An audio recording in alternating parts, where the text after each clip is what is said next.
jukki na ko di le président Bassirou Diomaye Diakhar Faye bëggoon a xam lan nga ci retenir ci li nga xam te ne jukki na ko sànq. waaw xam nga man wàllu rupture bi mu wax. ndax aussi mu wax ci li nga xamee ni population moom la ñuy xaar. donc mu dëppoog ñoom promesse bi nga xam ne moom la ñu def. waaw mais xam nga daf ci jouer aussi lu am importance mooy le niveau bas des journalistes. waaw parce que xam nga perception dafa am solo. te mën nañu journaliste mën nañu déjouer perception doomu aadama yi. xam nga dama oo ñoom Pa Assane ak Mbow ma ne leen am ngeen rôle bu am solo boo leen jouer parce que ñi jàngul xam nga jàng ak xam li xew dafa kii Sénégal ñëpp a jàng ñii bu ñu jàngul ci daara yi ñu ngi jàng ci école yi wala ñu ngi jàng ci mbedd bi. mais xam li xew ak Sénégal nu muy tourner loolu moo des ak àddina bi nu muy tourner moom moo des ci nit ñi. ba tax na nit ñi il faut ñu yee leen ci xarala yi nu muy doxe gis nga amul benn tool booy ñëw di ko bay tool rek bu normal bi nga xam ne doo dindi déchets yi. waay mooy yu zakkihim mooy nga purifier. waay nga purifier ba pare daal di koy utal nag ay ñag tool bi. fu mu ne nii ñun ñëpp ñu ngi def focus ci ñoo ñu ko promettroon. waay wàññi dund bi. mais est-ce que nekk nañu ci ay fekk nañ fi. li nga xamee ne tey ils peuvent se le permettre pour l'instant. parce que lii tax dund wàññeeku mooy il faut que yow nga liggéey la ngay dundee xoolal déjà waa FMI lan la ñu wax ils acceptent de nous donner l'argent. Ouais. mais ils ont orienté ni war leen subventionner fii war leen subventionner comme ni ñu ko daan defee rek. mais te loolu moom ñu mooy te xoolal yi ñuy naan bu ñu ko def loolu mooy suñuy exigence moom la ñuy xaar ci suñu peuple. waaw tu comprends un peu mooy zakkihim il faut que mu am il faut que ñu nettoyer wa yuallimuhumul kitaaba daal di indi nag daal di indi jiw bi wala xikma joxe orientation pour nga am résultat te loolu mënoo ko am ci at.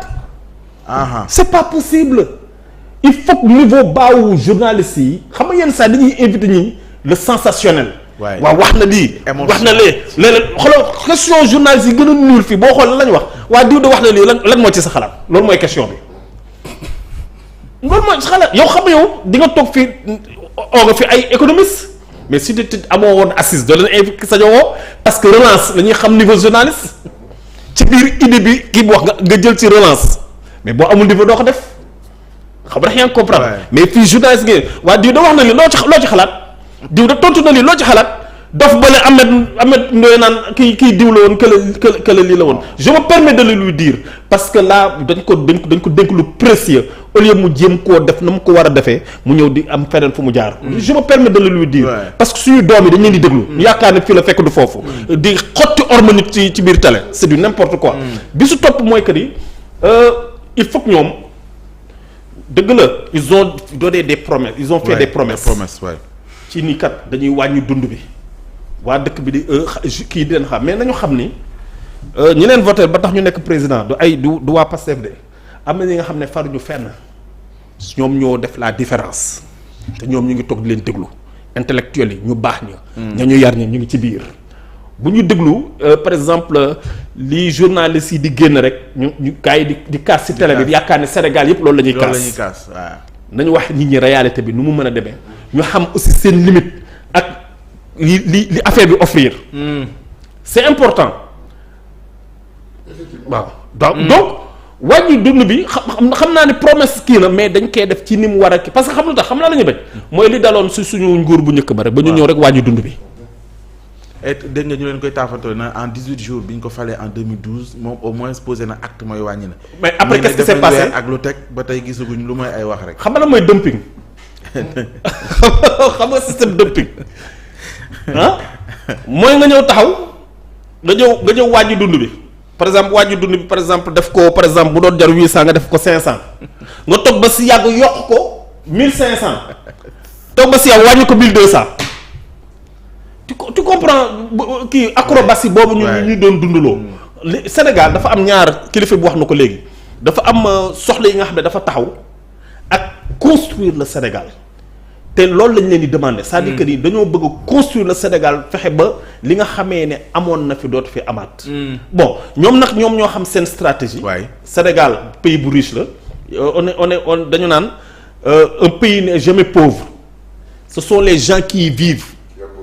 Voilà li nga wax ni daf may fàttali Ellen Johnson Sirleaf. Voilà mu jiite woon Libéria dañoo wax ni l'Afrique n'est pas pauvre. Voilà. mais elle est pauvrement dirigée. voilà donc loolu yëpp dafay bokk ci wëy ak mooy mi waaw. oui jumtukaay mi wax ci. effectivement Voilà. ci diminution dund gi il faut qu'il y ait aussi une transparence am na lu mu wax léegi les journalistes les questions ne sont pas pertinentes par rapport à des vraies causes.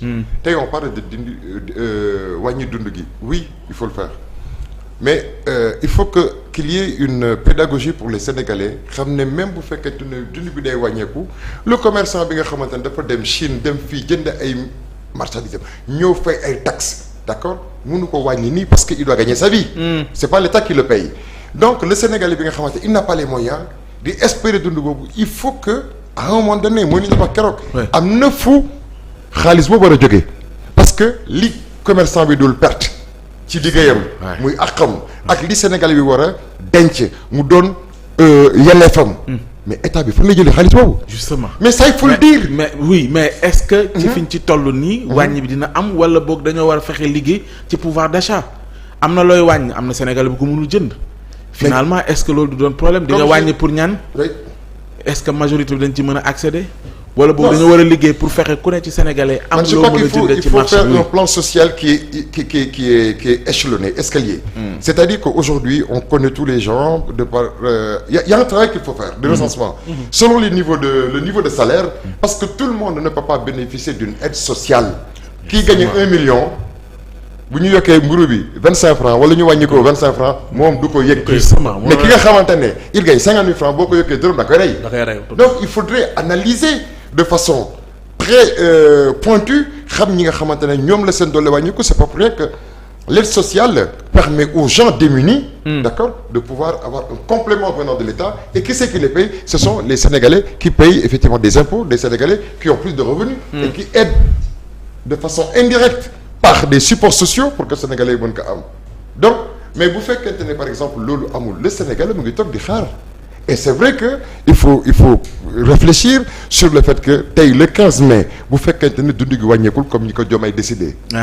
mais les Sénégalais peuvent être déçus mais c'est une déception boo xamante ne dont le sens n'est pas explicité pour que le Sénégalais lambda le comprenne. kon communication daf ci am solo. il faut une communication. et une politique bi nga xamante ne pédagogique quant à naka la ñuy wàññi pourquoi ñuy wàññi c'est pas l'État qui donne l'argent au truc l'État doit subventionner protéger le citoyen mais c'est pas au commerçant de le faire ou bien l'État doit diminuer les impôts yi nga xamante ne moom la commerçant yi di am qu'il y ait une compensation impôt diminué donc forcément ça va se ressentir sur le prix d'acquisition pour le Sénégalais qui n'a pas les moyens ce sont les seuls leviers yi nga xamante ne nañ mën a utiliser pour que la patience continue le temps de réaliser les vrais projets. bu ñu desee ci séminaire bi outils yi ñu wax mise à niveau pour les ministres pour les bonne chose. C'est une bonne chose, c'est encore de la littérature qu'il faut laisser le temps de lire et de pouvoir le mettre en pratique parce que entre la littérature comme il a dit tout à l'heure l'action comme les Anglais le disent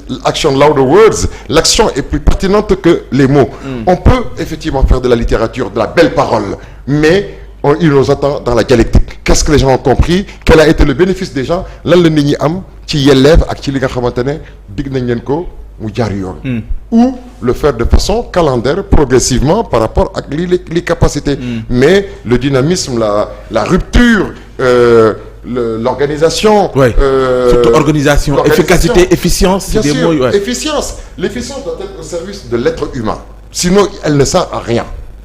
Quand je suis intelligent, il faut que ça me serve, que ça se voit et que ceux qui sont autour de moi puissent se servir de mon intelligence. C'est là où l'intelligence a de l'importance. Mais quand c'est une efficience muette, ça sert à rien.